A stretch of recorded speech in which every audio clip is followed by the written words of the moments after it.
Now let's listen in. Nations Unies et de l'OTAN, le Canada est parmi les premiers à défendre la paix et de la among the sécurité first to stand dans le to monde. defend peace and security Nous avons le around the devoir world.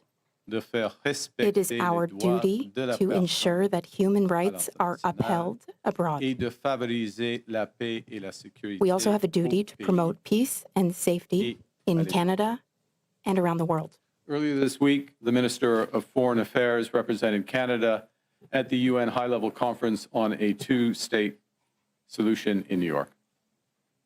In recent days, I've spoken with our allies, including President Macron, Prime Minister Starmer, President von der Leyen. I've also had a number of discussions with our ambassador to the United Nations, Bob Ray.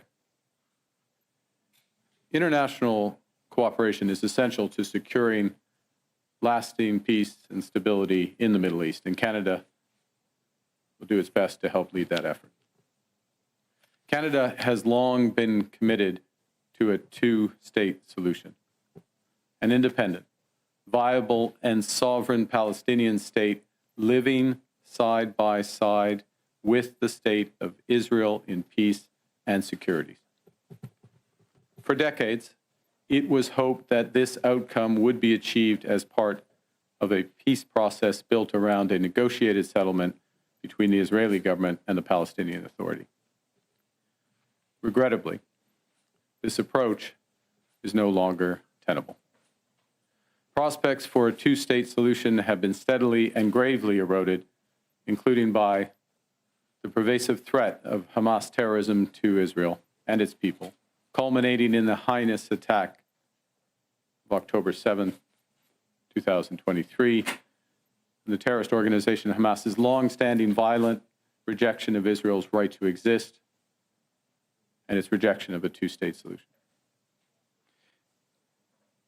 The accelerated settlement building across the West Bank and East Jerusalem, all the while settler violence against Palestinians has soared, has also undermined the process, as have actions such as the E1 settlement plan and this month's vote by the Knesset calling for the annexation of the West Bank,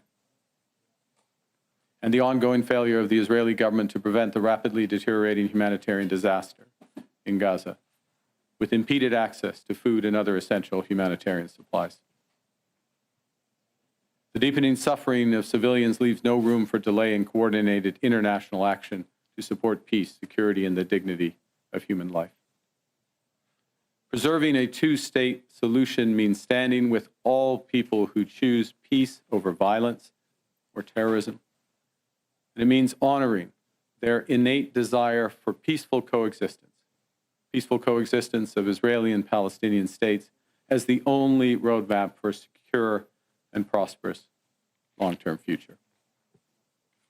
Pour ces raisons, le Canada a longtemps. This is why Canada intends to recognize the State of Palestine at the 80th General Assembly of the United Nations, which will take place in September 2025. We intend to do so because the Palestinian Authority has committed to lead much-needed reform. The Palestinian Authority's president, Mahmoud Abbas, has committed to holding general elections in 2026. He has also committed to not militarizing the state of Palestine. Canada will continue to work hard to support strong governance in Palestine. Canada will contribute to a peaceful and promising future for the people of Palestine. I met with President Abbas to restate these commitments. For the reasons I cited earlier, Canada intends to recognize the State of Palestine at the 80th session of the United Nations General Assembly in September 2025. This intention is predicated on the Palestinian Authority's commitment to much-needed reforms, including commitments by the Palestinian Authority's President Abbas to fundamentally reform its governance, to hold general elections in 2026 in which Hamas can play no part, and to demilitarize the Palestinian state. Canada will increase its efforts in supporting strong democratic governance in Palestine and the contributions of its people to a more peaceful and hopeful future. I spoke today with President Abbas at length to reaffirm his commitments. Canada reiterates that Hamas must immediately release all hostages taken in the horrific terrorist attack of October 7th, that Hamas must disarm, and that Hamas must play no role in the future governance of Palestine. Canada will always steadfastly support Israel's existence as an independent state in the Middle East, living in peace and security. Any path to lasting peace for Israel also requires a viable and stable Palestinian state, and one that recognizes Israel's inalienable right to security and peace.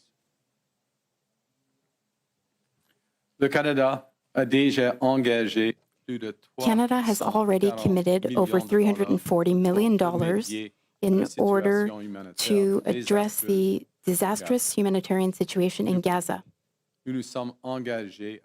Moreover, we have also pledged to offer an additional $30 million in order to meet the needs of Palestinians. We are also pledging an additional $10 million to support the Palestinian Authority, to support them in stabilizing the West Bank and in governance of the West Bank. We are working with our allies to deliver immediate aid to those who so desperately need it. We are working directly with partners, such as Jordan, in order to deliver assistance to those who need it in the upcoming days. We will intensify our efforts alongside our international partners in order to develop a credible peace plan.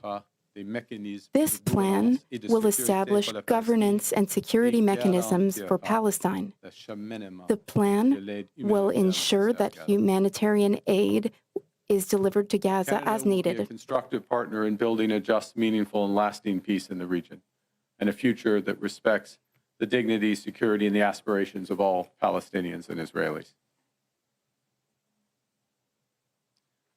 We say the devastation in the Middle East is deeply personal to many Canadians.